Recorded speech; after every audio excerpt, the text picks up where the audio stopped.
Hello, everybody. Welcome back to the latest episode of Ringside Breakdown. I am JR Castillo. And I am William Dash. Well, let's talk about what did you think about SummerSlam? Well, I thought this year's SummerSlam was great. It definitely outshined WrestleMania. Well, that's only because of night one of WrestleMania. And but both night one and night two of SummerSlam were phenomenal. We have really nothing to complain about from either night. So to start off the SummerSlam weekend, we have the Women's World Championship, Liv Morgan versus Io Sky, with Liv picking up the victory. Um, I honestly thought Io was going to win that one. I kind of did, but at the same time, I had a hard time believing that Liv would lose her title on her first defense. Granted, it's been 100 days, Yeah. but it's a perfectly fine match.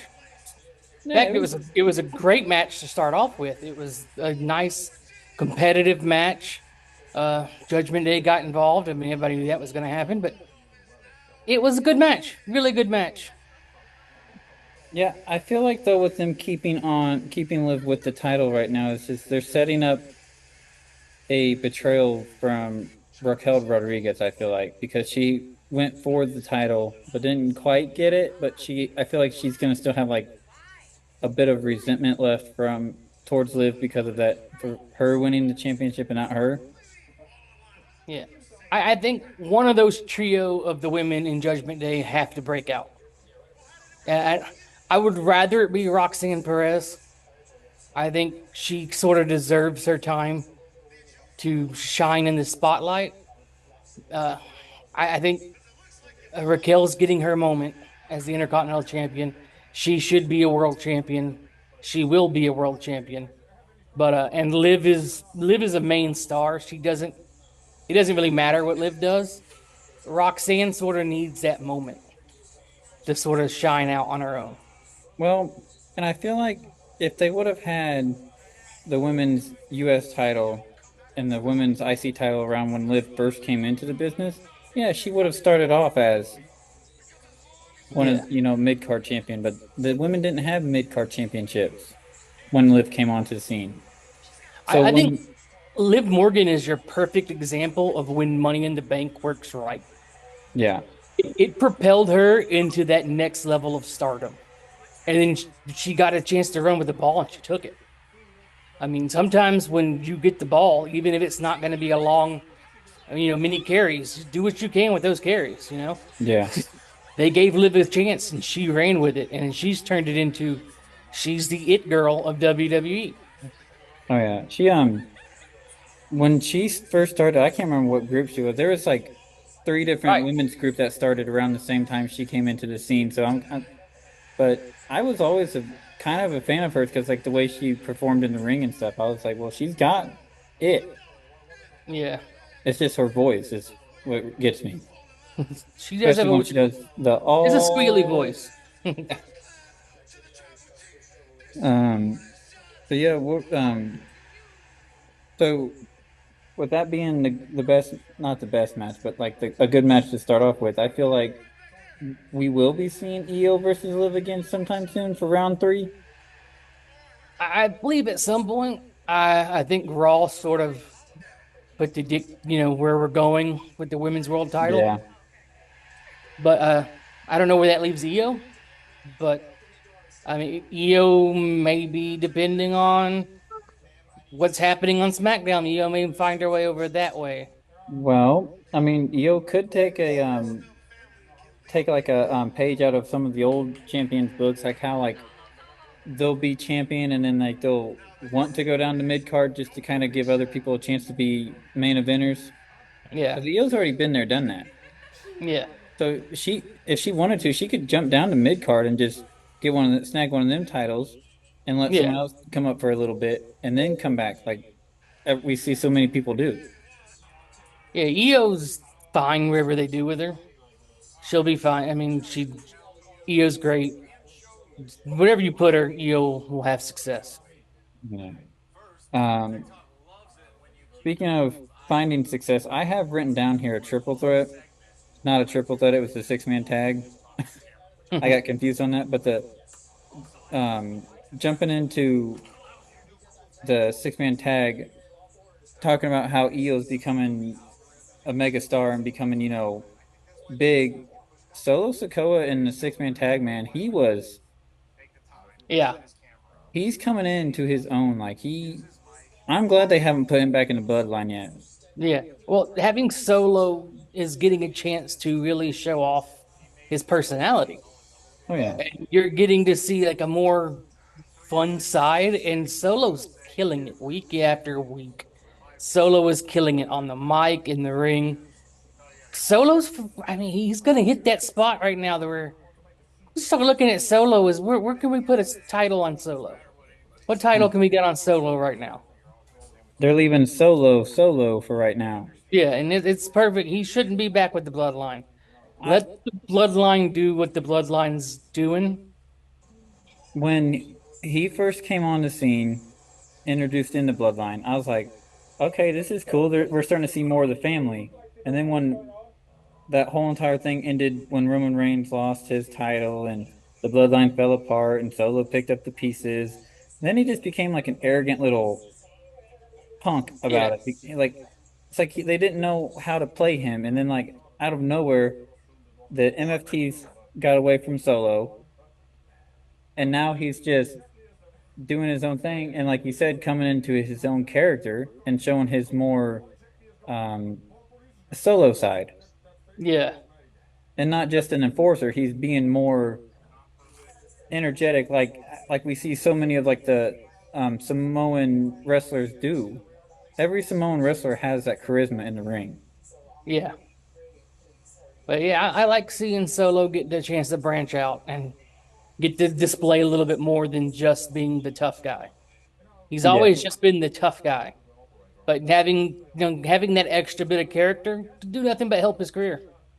And another one who really stood out in that was Royce Keys. Now, I haven't really seen a whole lot of Royce Keys matches in WWE, but this one by far, and then the one on Raw we'll talk about later, was just good. Like Royce Keys is another one who's going to be like a main eventer someday. Like I feel like he's Yeah, Royce has all he has the it he could use some promo work, yeah. but he has the abilities to be a definitely high upper mid card and somebody that somebody you could use as a challenger for the world title.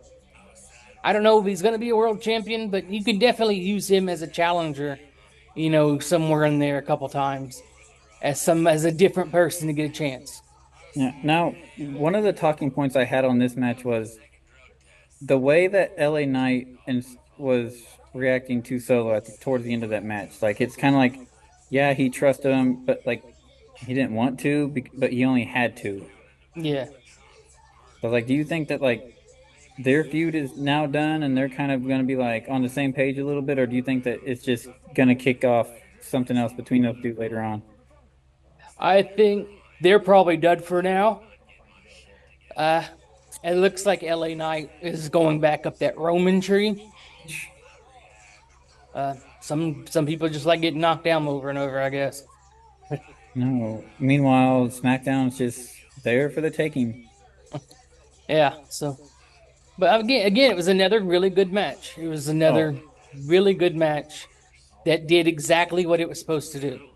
the way that the Usos got up for the 1D, and then Solo always comes up behind Jimmy. It's always Jimmy that gets the thumb. Yeah. Oh, Jimmy always gets the spike. Yeah. Jimmy always gets the spike, and Jay always gets bitched out uh by Jacob. That's how that goes. Yeah, like I said before, you can tell that they do that at the family reunions. The way that he calls them punk ass. Yeah. The way Oh he yeah, puts it's in every time at the family reunion. And the whenever way the he family puts gets that together. emphasis on the punk ass. Yeah, the way he emphasizes that, oh, you can tell that's not just a TV thing. That is a every time I see you thing. Speaking of good matches, really good match here. My favorite one so far out of well, second favorite compared to the Hell in Cell from night one, but Nick Aldis versus Gunther. Yes. Gunther picks up the win, but Nick Aldis, man, Yeah. I never knew he could wrestle like that. I told you going in, this was the one I was looking forward to the most, other than Hell in the Cell, and it did everything I thought it was going to do. Nick Aldis looked great. He hung with Gunther every step of the way. The way Gunther came off that rope and he just uh, Yeah. and caught him, I was like, holy shit. And it was one of those you could tell that even Gunther loved it because I mean, he stayed in character really good. But you could tell at the end, like where he looks back and he tells the referee check on him, make sure he's okay.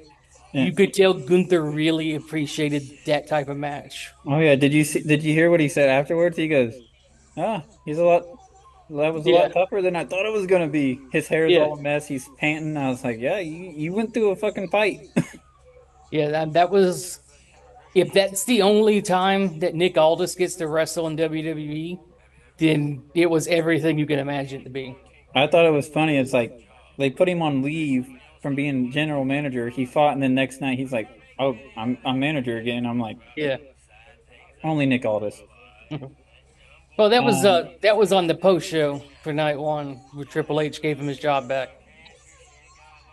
Now, but the kickoff to that match was funny when they were confronting each other on stage, and Triple H was like, "No, you know how we do business here, and you know how we do business here. We got beef. You know where we settle it." Yeah. But I mean, I wonder how much WWE paid to get the Oasis song as Nick Aldis's theme music. Oh yeah, I Like thought I've never heard Oasis until the World Cup, and I've heard about enough of Oasis now to get through a whole lifetime. Don't really care for it, but I I guarantee you that cost a lot of money. yeah, and I honestly didn't know that his wife was Mickey James. I knew his wife was Mickey James. See, that was new to me. Like when they said, "Oh, in the um, like what is she, a Hall of Famer?" Yeah. They were like Hall of Famer Nikki James. I was like, "What? That's his wife?" I like it when Gunther was talking shit to Mickey James, and I was just sitting here thinking, Mickey might beat the shit out of you. I mean, oh, don't get too close. Mickey will fight. Um, Speaking of Hall of Famers, we have the six-woman tag match with the Bellas and Paige versus. I wrote down Fatal Attraction, but I found out later it was Fatal Influence. Oh yeah, Fatal Attraction was JC Jane's other group. So yeah, now it's Fatal Influence, and But Fatal Influence picks up the win, this went and how it should have went, and but then the most. Oh my God, the Bellas turned heel. it's like they always do.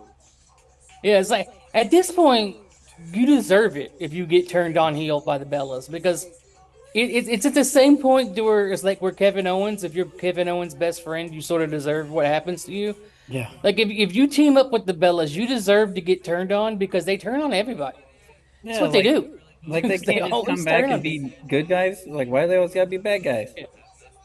And but Um, we're never gonna get this Bella run going with Brie breaking her clavicle in this match. yeah. And entirely her fault.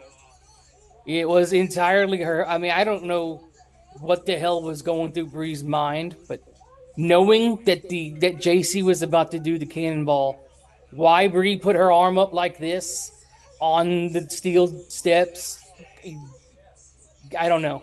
So No. that's information beyond my realm of understanding.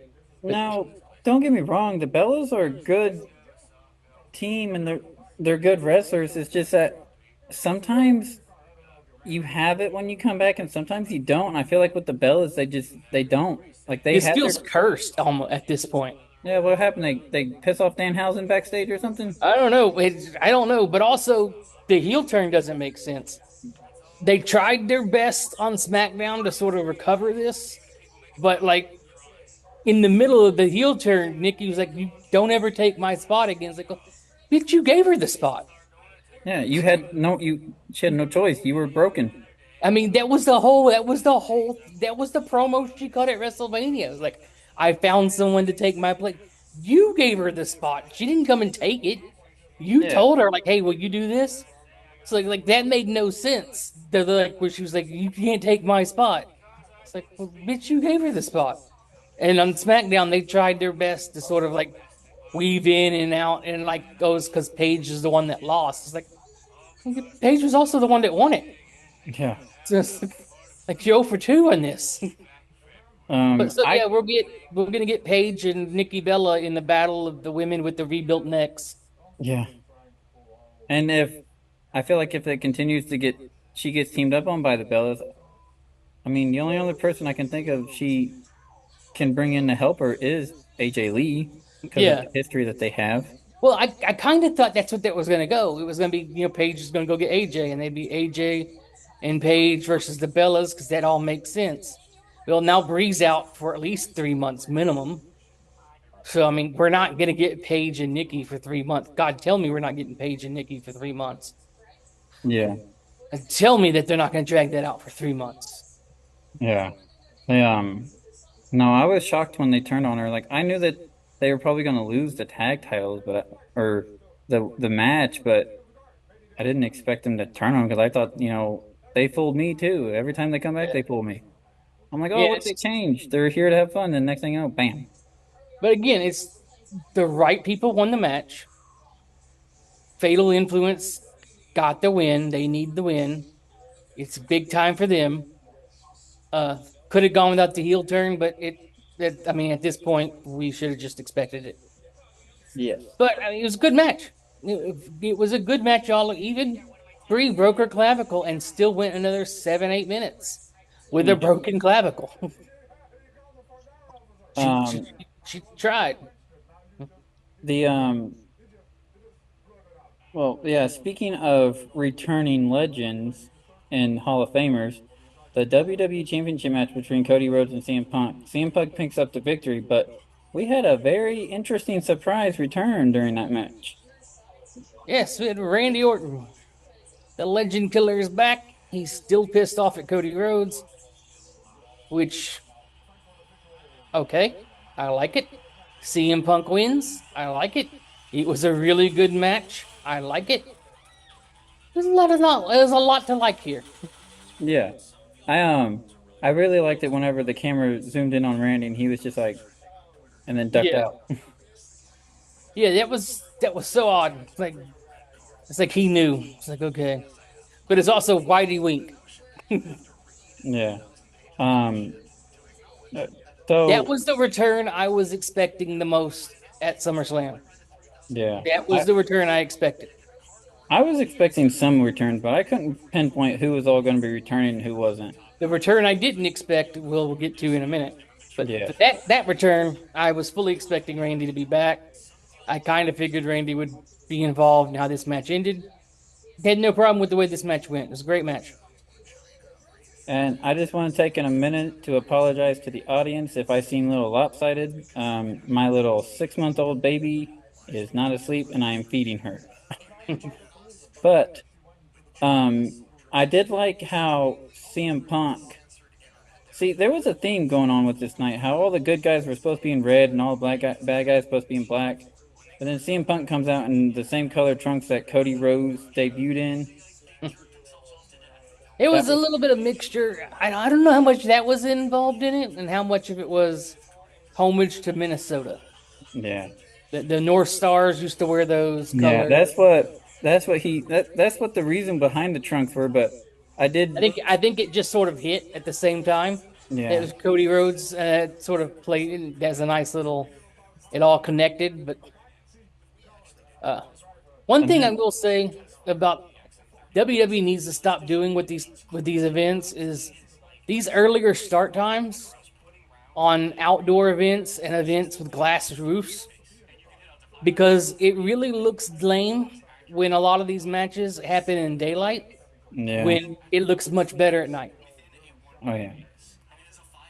Like the outdoor arenas and the glass roofs are cool, but like you said, like there's Start an hour later. Like, there why'd you was move this up to 5 p.m.? Just start at 6. I think it was a WrestleMania they had it outside where like the sun was setting and there was also all these shadows in the ring and like all this stuff and it's just like you can't really see anything now. Yeah, it's like this middle of the afternoon thing just doesn't work. It Yeah. kills some of the aura in some things, and we'll get to that aura right now as we talk about Hell in the Cell. Oh, Oba Femi's entrance is one of ooh, those things that you kind of need the darkness for yeah. to really accentuate it, and it being bright as shit. It's what it takes away from it a little bit. Now, I don't know if he'll ever hear this or listen, but Oba, your interest is still intimidating, daylight Oh, or it's very nighttime, still intimidating. but it's better at night. Yeah. It just looks a lot cooler when it's completely dark and you had the shadows, and especially in that they had it one time on Raw where the shadows were just right, where he just like projected the entire side of the arena with his shadow, and it's just like it looks something straight out of a horror movie. And I was like, dude, that's epic. Um, I haven't seen them hit that one exactly like that again. That was just that I think that might have been perfect arena with the perfect camera angle and everything. But the talking point I had in this match, that I'm surprised that cage that cell was still standing after this match. Holy shit.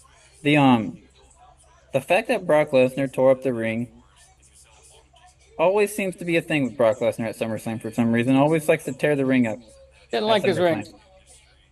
But he Personal at this point. exposed the wooden beams underneath the ring to hit the tombstone. Now, I feel like Oba Femi was supposed to hit the fall from grace onto the wood, completely missed it. But you got to understand, like, that's Oba Femi, Brock Lesnar. Like, Yeah. adrenaline's pumping. You don't really thinking straight because you're in the Hell in a Cell with Brock Lesnar. I've watched that replay a few times, and I cannot tell whether Brock sort of drifted over too much or if that was always the plan for Brock to not take a flat back bump onto that wood. I've seen a video where he was upset about it because that was the whole entire idea. Like, it was something that was discussed. And like that's why you see him looking at the wooden exposed wood when he got hit with the fall from grace. But I mean, it was Because still great match. I think if it was that crucial, I totally think Brock would have called an audible and told him to do it again. Because Yeah. Brock is famous for calling things in the ring, sometimes very loudly. So I Yeah. think Look at the Royal Rumble. Had Brock, yeah, that's still the greatest. Brock was like, no, he heard Jay's music, and he's like, give me the fuck out of here. But no, I think had it been that essential to the match, I think Brock would have called the audible and told him to do it again. But I think Brock felt that they hit everything they needed to hit, Yeah. And and you know what? Brock put him over big afterwards, and he yeah, announced his retirement, like officially this time. So yeah, he went on Pat McAfee Monday and was like they were asking him, "Well, what are you gonna do now?" And he goes, "I ain't doing jack shit." He goes, "You're yeah, not gonna get into celebrity boxing?" He goes, "I heard Jake Paul," and he was like, "Nah." I'm like, dude, that would be the last thing Jake Paul ever does. Step in the ring or cage with Brock Lesnar. yeah, I just don't do that. But yeah, you know what? Bravo to Brock Lesnar and a great career. Yeah, he had Um, a hell of a career. I we will wasn't really, see if Brock could be one of those rare wrestling retirements that just stick yeah, because Brock doesn't do anything Brock doesn't want to do, yeah. and Like so somebody will come in and think they're all bad, and then Brock's gonna come in and humble them. it's like there's I mean yeah I guess the payday is always going to be there, especially Saudi Mania. If he's going to come back, it would be Saudi Mania, but I could see this actually being it and this be the end of Brock Lesnar. And you know what? Phenomenal run. He has had an outstanding career, in my opinion, not only in the WWE but UFC as well. Yeah. Um, I was a fan of Brock Lesnar from when he came out in 2002. I remember watching it live on SmackDown. He came out and I was just sitting there screen. I'm like, what'd they do? Release an albino gorilla? Yeah, that I mean, he's the alpha male of our species. Um, If aliens invaded, that's who I would send to yeah, fight. they would be like, take me to your leader. I'm like, hold on, let me find out how to contact Brock Lesnar. It's like, let me figure out how Brock Lesnar. Let me see where he's at. He but no, he has claimed that he's done with everything. He's got two boys in hockey that he's gonna focus on devote as much time as he can in that, and his daughter's looking forward to the 2028 Olympics for shot put. So Yeah, Brock Lesnar's got a lot on his plate right now. yeah. So, He's just gonna worry about hunting and taking care of his kids. That's all he said he was gonna do. yeah, so And bravo to Brock. Have fun. he Kill has definitely things. deserved his long overdue retirement. Yes. But Oba is the new beast incarnate. It's now Oba. He definitely is the next big thing. But night one, phenomenal. And the thing about this SummerSlam, it was everything you want those two night events to be. Yeah, Night this is one how. had the great mix of wrestling, and then night two had the moments. Yeah. That's how these two nights should be. One night should be devoted to great wrestling, and the next one should be the big moments with great wrestling. Um, this, in my opinion, was what a 2-part PLE is supposed to be. Don't get me wrong, I love all wrestling PLEs, but WrestleMania was not their finest moment. They I, kind of I dropped the ball on the WrestleMania one this I'm year. almost certain they do this WrestleMania away. That's a conspiracy theory we'll get into on another day. But I But have a feeling that they tossed it on purpose. night one, phenomenal. Night two started off with the number one contenders match, turning into a fatal four-way with Sami Zayn versus Finn Balor, which turned into adding Gunther, and the surprise return of the whole entire weekend for me was Kevin Owens. Absolutely. I was not expecting Kevin Owens. And not only that, he won the match. But once I figured he was winning the second I saw him come out. It's like at that point, oh, he's got to win this. And the fact that as soon as the bell rang, he took off after not only Gunther, but Finn Balor, and Sami Zayn's just standing there like, Yeah, I love it how Kevin Owens was gone for 17 months with a severe neck injury. May have never wrestled again, and then exactly a minute into the match, this man is doing a front flip from inside off the top rope to the outside. yeah, he Like didn't slow down at all that match. that man did not. He was like shit. Might as well only live once. I personally believe now that he's back, if he doesn't win the championship from Punk when they have their match, I feel like The he's missed a good, opportunity. yeah, that, and I feel like he is a good Gunther neutralizer because Gunther's just coming in powerhousing people, and you can't do that to Kevin Owens. I'm sorry, Yes. no matter how big you are, you can't do that to Kevin Owens. He won't let you. We had this talk a couple weeks ago, and he's like, sometimes you could hot shot a title and you could hot potato a title. This is that moment. Punk and Kevin Owens could hot potato this title for the rest of this year. And Yeah. then whoever they want to have it going into Mania can take it over for certain by the Rumble. Oh This yeah. is that moment where they hot potato this title back and forth with each other. Kevin Owens should end up winning the WWE title. He's Oh, got without a doubt, he probably most likely will. Um, Speaking of title changes, I was happy about this one. The United States Championship title match between Trick Williams and Baron Corbin. Baron Corbin picks up the victory and becomes the new title holder for the United States Championship. He said backstage, he goes, "Now I just got to find me a pair of clippers so I can shave this belt." belt still has fur on it. Yeah, I know. I seen that. I was like, man. He said that he came back to get the championship because it was a disgrace to the United States that he did that to the belt. And I'm like, okay, yeah, I agree with that. Let's take it off then. And then like you said on like he still has fur. I'm like, Little Yachty had the worst table bump in a long time. I mean, Did not even go through the table. huh? Just bounced off of the damn thing. But yeah, I um, mean it's perfectly fine match. Right person won. oh yeah, and another new champion right now, the Intermium. I can't even say that word, but Interim. It the is the women's championship ladder it match. is it is no longer the interim world the WWE Women's Champion. Chelsea Green is the official WWE Women's Champion, as Rhea Ripley has relinquished the title due to her surgery. Seems like it was odd to even make interim title to begin with. Yeah, But but um, it yay fixed or itself. nay on them making Chelsea Green champion? Yay! But Chelsea Green's hurt. She got hurt on SmackDown. She she fractured her orbital bone. Uh, my guess is Nia Jax was the reason for that. Yeah, But I guess they'll just put her in a mask, probably. she has had like 5 to 7 broken noses. Oh yeah, I don't. Apparently, she just breaks this easy. Yeah, like she said, if she got one more nose, like one more broken nose, like she's gonna have a permanent bump on her nose. Yeah, it's just her orbital bone's broken. But I mean, they better not take this title off her. No, Chelsea Green deserves this. She deserves this run.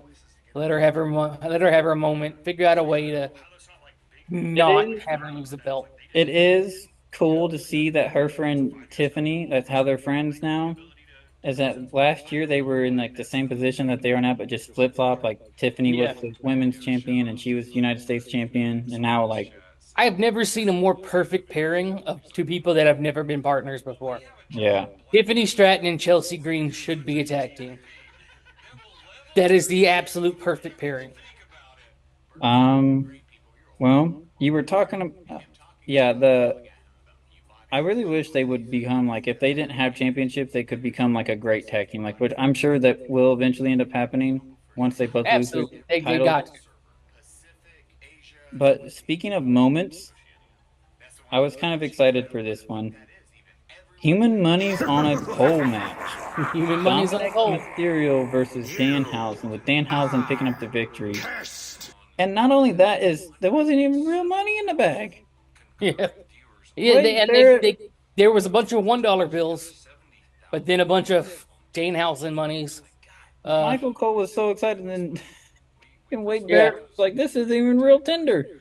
we had Toritohausen showed up, and then there's just the mini Housens through. Dude, a Hey, couple of those little the mini Housens got slammed hard. JD They was took some bumps. JD was fucking going through him, wasn't he? JD was fucking up some mini Housens. Holy shit! It's like they owed him money personally. It wasn't Yeah. even a gimmick anymore. He was Like they owed this man money. he was just tired of the mini Housens, and then Torito Housen fucking just beat his ass. Yeah, and Toritohausen's beating ass, and you get the mini Housens, and Dom got cursed again and fell, and it was all the stuff that you thought was gonna happen.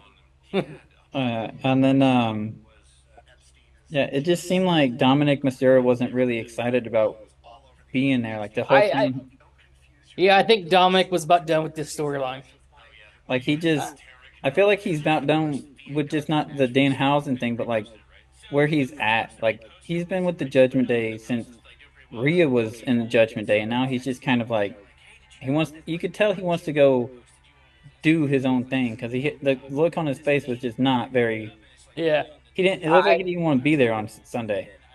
yeah, I think Dom is done with this one, and I think he's ready to try something different. I mean, and I think Um, as we hit into closer to Triple Mania, you'll see Dom get that fighting spirit back.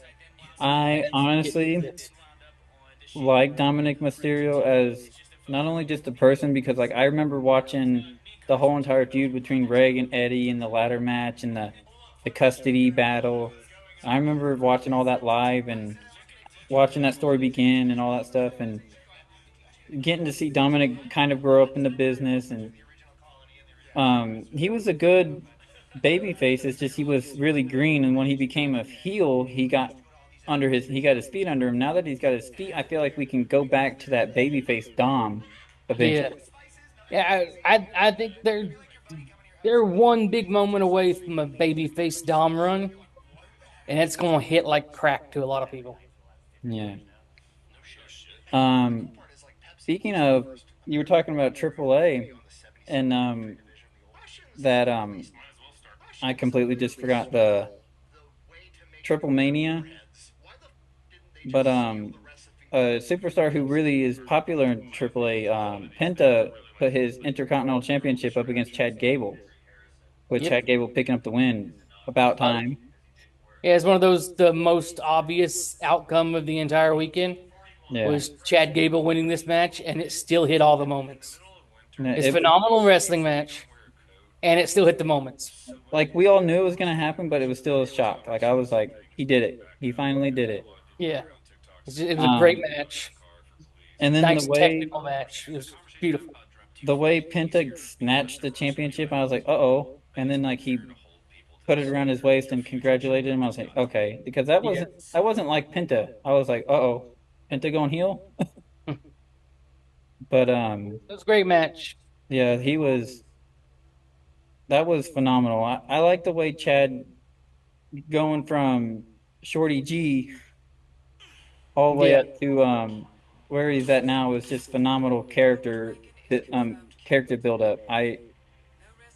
I'm proud of Chad Gable. I'm always proud of the US Olympians that come into the business and just do their thing. yeah, I believe Kurt Angle opened the door for a lot of amateur wrestlers to come in from being like from collegiate wrestling and the Olympics and stuff. But the the yeah, that match was probably one of my favorites, not my favorite, but one of them, just because of like it was like a hometown hero story for Chad yeah, Gable. Um, Speaking of stories coming to an end, we have the main event of the whole weekend, WWE World Championship, Roman Reigns versus Seth Rollins. Roman picks up the victory, but what a way to end a story. yeah. That match is This was an epic phenomenal. ending. It was absolutely an epic ending. A phenomenal match. And then finally, Roman put the demons of the Shield to bed. Did not use the chair. Ended up getting his win. The nice little "I love you" before the last spear. This was just cinema. The It was beautiful. It was wonderful. Everything about it was how the perfect way to end a story that's been going for some 14 years. the fact that they both had opportunities to use the chair and they both didn't, especially Seth not using the chair, I felt like right there in that moment when they realized that they weren't going to use the chair on each other and they were just like, it's just you and me ending this right now, Yeah, man to man. I was like, okay, they don't really hate each other. yeah. It was okay. It was And you then, know, you have the oh we're fighting, but at the end of the day it was I you're still my brother. You and know, then the way that that match ended, Seth Rollins emotional, Roman Reigns coming up and putting his fist out in the ring. I didn't think it was going to happen, but then he picked up the mask, set it in the middle, and they kind of just, this is the end. yeah, it's the last hurrah, I guess. I mean, it And was one of the it was perfect storybook ending. the fact that they paid tribute to their brother Dean, Seth brought the Yeah. mask, Roman took the mask. It was just, like you said, phenomenal way to end the story of the Shield. Yeah. What's next for Seth Rollins? We will find out soon. Yeah. We may have to have a midweek episode or something if we can, just to fully talk about what's happening. Because I think we're going to see something different happening here soon. But we are squarely out of time. So, So I guess I'll finish it out and just like everybody, just take care of the ones you love. We'll see you next week. Will, want to finish it off? yeah, catch y'all down the road. Thank y'all for listening.